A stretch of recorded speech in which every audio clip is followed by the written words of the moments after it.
En fyrst það stjórnarskrármálið. Formaður Samfylkingarinnar Árni Páll Árnason sagði helgina að Alþingi gæti ekki klárað málið fyrir kosningar og nauðsynlegt sé að semja ákveðna kafla frumvarpsins. Árni Páll var gagnrýndur harðlega fyrir þessi orð sín, bæði af samflokksmönnum sínum og öðrum sem vilja sjá nýja stjórnarskrá byggða á tillögum stjórnlagaráðs. Ekki ólíklegt að vantraust verði lagt fram á ríkisstjórnina vegna þessa, en Árni Páll hingað kominn og sestur hjá Sigmari.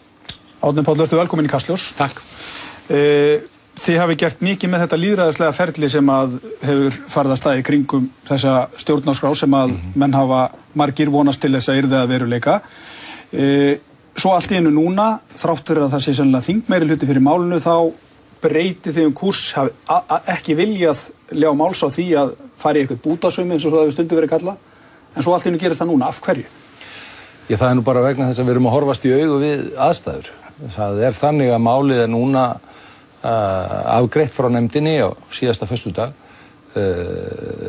fullbúið, þannig að það fyrst núna sem að fólk mun sjá fullbúið frumvarp sem að tekur mið af athugasemdum Feneyjanefndarinnar og þeim athugasemdum sem hafa komið fram í vinnslu nefndarinnar og það eru fáir dagar eftir af þinginu og öll önnur umræða málsins eftir þar af leiðandi í því formi sem það núna. Þarna að koma auðvitað breytingar sem að miklu máli skipta og rétt að hvetja fólk til að kynna sér vel. Þarna að koma til dæmis breytingatillögur varðandi stjórnskipunarkaflann í kjölfar álita Feneyjanefndarinnar og svo framvegis.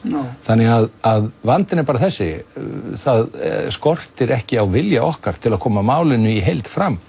En tíminn einfaldlega úti. Uppgjöf hafa menn sagt margir að þarna sé bara hreinlega uppgjöf fyrir málinu vegna þess að þetta skiptir gríðarlegu máli og margir búin að fjárfesta pólitískt mjög mikið í því. Já, sko þetta ekki uppgjöf, við verðum einfaldlega að horfast í augu það er stjórnarandstaða í landinu og hún hefur ekki áhuga á samþykkja málið og hún mun ekki greiða götu þessi gegnum þingið og henni í lófalagið að tala það til dauðs á þeim skamma tíma sem lifir þings og þá stöndum við frammi fyrir því. Viljum við hætta á það að málið í heild ónýtist með þeim hættu og verði ekki neitt úr neinu eða viljum við freista þess að finna farveg til að hægt sé að vinna málið áfram á næsta þingi. Þannig að þessar hugmyndir að þær fái að lifa, þeim verði fundin farvegur inn í næsta kjörtímabil og það hægt að gera til dæmis með þingsályktun sem að við getum náð víðtækri samstöðum sem myndir byggja á þeim grunni sem nú hefur verið lagður á stjórnlagaráðinu og áfram unnin í vinnu þingnefndarinnar og tryggja að þessir efnistættir komi fyrir nýtt þing og þar verið tekin efnisafstaða til þeirra. Og þú hefur náttúrulega heyrt samt viðbrögð annara stjórnmálafóringja við þessu, þær ekkert sérstaklega góðar. Sjálfstæðismenn ljá ekki máls á þessu, framsóknarmenn eru svona kannski ekki eins afdráttarlausir en þú ert ekkert að fara að ná neitt víðtækri sátt þetta. Við skulum nú sjá til, við erum að fara að hittast á morgun. Framsóknarmenn eru nú með flokksþingsályktun nákvæmlega í þessa veru og sjálfstæðismenn hafa nú viljað verið það þjóðarvilja og við erum auðvitað að feta okkur inn í algjörlega nýja umgjörð íslenskra stjórnmála. Við erum búin að ganga í gegnum mikið á þessu kjörtímabil. Við höfum lært mikið, við höfum lært til dæmis af 2 þjóðaratkvæðagreiðslum Icesave-málið. Ég held nú að það sé full ástæða til þess að í fyrsta lagi virða þjóðarvilja sem að tjáður hefur verið í þjóðaratkvæðagreiðslu í þessu máli og finna farsælan farveg til að hann komist áfram og lifi af þinglokin núna og það verði ekki hægt að tala málið til dauðs. Og það finnst mér vera svona lykilverkefnið að það verði hægt á nýju kjörtímabili að taka efnislega afstöðu til breytinga og þá þurfum við núna að samþykkja breytingar á stjórnarskránni sem ger okkur kleift að breyta henni á nýju kjörtímabili án þess að þingkosningar séu haldar. Já, en hversu sannfærandi þetta vegna þess að þetta einmitt það sem að stjórnarandstöðuflokkarnir hafa verið að biðja að ræða frekar einstaka þætti frekar heldur en þessar tillögur í heild sinni. Það þrefur búið að ganga í marga mánuði svo þegar þeir eru komin einhvern veginn með bakið upp í vegg að þá allt í einu hægt að fara í einhverju neyð að ræða við stjórnarandstöðuflokkana eitthvað sem að þið kallið víðtæka sátt. Þetta nú ekki mjög samfærandi það. Já, það sem við höfum verið að gera þetta að vinna á grundvelli hinna heildstæðu tillagna. Við höfum ekki viljað búta málið upp á óþörfu og við höfum viljað virða þann heildaranda sem að settur var fram í tillögunum í heildsinni og að það væri heildstæð endurskoðun og stjórnarskrá.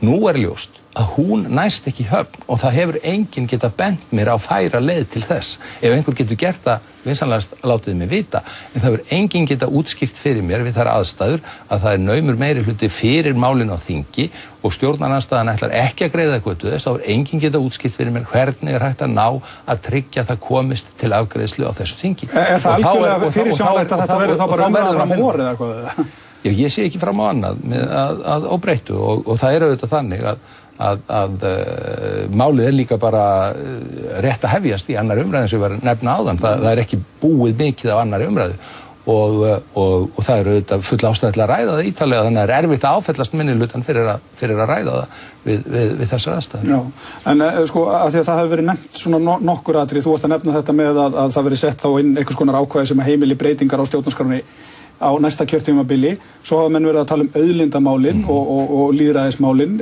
þjóðaratkvæðagreiðslurnar og það allt.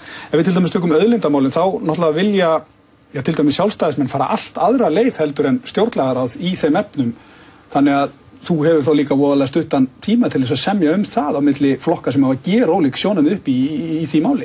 Já, nú þurfum við bara að setjast yfir það á morgun og þetta fara yfir það hvað flokkarnir, einstakir flokkar vilja gera í því efni. En ég nefni auðlindamálin. Sko að þetta er svo stórt og mikilvægt þetta auðlindamál. Þú getur alltaf samið það okkur í 7-8 dögum.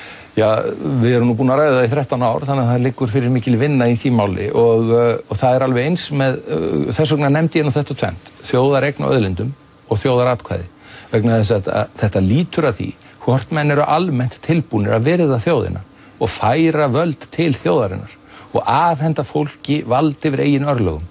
Við eigum að hafa lært af þessu kjörtímabili hversu mikilvægt það að hafa trausta umgjörð þjóðaratkvæðagreiðslur því að þær hafa nýst okkur vel í Icesave-málinu. Við eigum líka að læra af reynslunni, við eigum að byggja þannig umgjörð að auðlindirnar séu í þjóðar eigu og ég skil bara ekki þá menn sem eru alltaf tilbúnir að skattleggja einstaklinga en vilja gefa þeim sem að nota auðlindirnar, afnota þeim. Af hverju skattleggjum við ekki afnota auðlindunum og drögum úr skattleggingu á einstaklingana? Það þess vegna sem ég að nefna þessi 2 atriði, vegna þess að þau eru svo augljós, þau liggja í augum uppi og þau eru réttlætismál og það eiga allir flokkar að geta náð saman þau og þess vegna setja ég þau fram, nú skulum við sjá hvert við komumst, en auðvitað er þetta annars konar stjórnmál, við erum auðvitað að vinna þetta fyrir opnum tjöldum og við bara komum hreint fram. Já, en enga síður er það náttúrulega það sem að þeir sem vilja ekki fara þessi leið hafa verið að gagnrýna, þeir hafa til dæmis verið að gagnrýna það að það sé verið að tala alls konar samningafundi núna síðustu daga sem að menn eru bara að heyra á í útvarpinu en virðast ekki hafa setið, mikill ósveigjanleiki af hálfu ríkisstjórnarflokkana það að málið verið að fara heilt í gegn en ekki í svona stökum málum en að svona eftir á að hyggja þetta ekki búið að vera óþarlega mikil átakastjórnmál í þessu máli vegna þess að stjórnarskráin er svona grundvallarplagg sem að margir vilja meina að ég vera þokkalega mikill friður. Ég er alveg sammála því að það skiptir miklu máli að vinna stjórnarskrá með þeim hætti okkur sé fullur sómi að og það er búið að vinna málið vel í þinglegri meðferð en það er auðvitað þannig að það hefur verið unnið það hefur ekki verið samstaða milli meiri og minnihluta meðferð málsins og þess vegna þetta er minnihlutin hart andvígur málinu eins og það er búið núna. Ég held að það skiptir miklu máli að vinna málið vel. Ég hef komið að því á undanförnum vikum að reyna að finna farveg fyrir málið sem er farsæll og tryggir hvort tveggja í senn að við getum afgreitt stjórnarskrá í samræmi við þjóðarvilja en líka þannig að fullur sómi sé að. Það eru þetta verkefni sem við komumst ekkit frá, alveg sama hvernig menn velta sér í því og halda ræður að þeir vilji þetta eða vilji hitt. Við verðum að vinna út frá þeim aðstæðum sem við búum við. Já, en í hvaða stöðu er málið ef þið náið ekki samkomulagi núna og sem sagt, þetta bara dagar uppi? Er þá þessi nýja stjórnarskrá sem saman var að stjórnlagaráði, er þetta þá bara búið spil og málið dautt? Það er nefnilega það sem ég óttast svo mikið. Þess vegna vildi ég setja þetta tilboð fram opinberlega. Vegna þess að ég má ekki til þess hugsa að menn bara keyri áfram og lenda á vegg. Ég vil ekki að þessar hugmyndir verða engu. Ég vil að við vinnum með þær eins og best er mögulegt að gera og ef að það ekki mögulegt að koma þeim í heild fram núna, þá það verst af öllu mögulegum niðurstöðum að ekkert verði úr neinu. Ég held að þjóðin myndi aldrei fyrirgefa stjórnmálastéttinni það. Ef að það yrði grafskrift þessa verkefnis að menn hefðu bara látið steita á skeri, bara kyrt að fullir í hörku, hóra mot öðrum og kert sig kollóttanum þó ekkert reitt úr neinu. En það lítur að vera svolítið flókið samt að lesa í þessa stöðu núna á síðustu dögum þingsins að verða að boða mögulegt vantraust ef að það verður ekki komin einhver flötur á þetta mál að nægilega góður að mati hreyfingarinnar sem að vill náttúrulega bara fá þetta stjórnarskrárplagg í gegn í heild sinni. Þá kemur þetta vantraust og það þarf mögulega að semja við hreyfingunum framgang annarra mála á þess áttir. Ég meina, þetta ósvalega erfið stað að vinna úr vegna þess að ríkisstjórnin náttúrulega reiða sig á stuðning annarra heldur en bara þeirra sem í VG og í Samfylkingunni. Já, en lykilatriði verður nú þannig að vera að við förum leið sem fær og þingmenn hreyfingarinnar, Þór Saari sérstaklega sem hefur verið að boða vantraust, hann auðvitað ekki að boða neina færa leið. Hann bara að boða það að refsa ríkisstjórninni fyrir þá staðreynd að máli kemst ekki í gegn. Það ekki nein uppbyggileg leið, það ekki nein leið sem vísar eitthvað fram. Og það endurspeglar samt vonbrigði margra, bara með það sem málið í. Það bara tilboð sameiginlega eyðileggingu, það ekki tilboð neitt uppbyggilegt. Það sem við þurfum með þessum að gera að nálgast málin líka eins og segir út frá öllum þeim öðrum málum sem bíða afgreiðslu og draga allar borðinu og það munum við gera á morgun, ræða við, þá munum við funda með formönnum allra flokka og þá förum við stöðuna. Já, og ertu bjartsýnn á að menn finni fljótt á þessu stutta tíma sem eftir? Ég held bara, þessi gömlu klækjapólitík sem við höfum þekkt allt og lengi, það sem að menn eru að flytja einhverjar ræður fullar af hálfsannleik. Ég held að þessi pólitík, hún hafi lifað sitt skeið og hún skili engu. Við verðum bara að nálgast verkefnin nákvæmlega eins og þau eru, tala heiðarlega hvernig þau eru vaxin og leysa úr þeim eins og þau eru. Og menn verða þá bara að koma til borðsins og þeir segja það sem þeir vilja segja. En það verður þá alltaf verið upp á borði. Við skuldum þjóðinni það að koma bara hreint fram. Já. Takk fyrir að koma í Kastljós. Takk.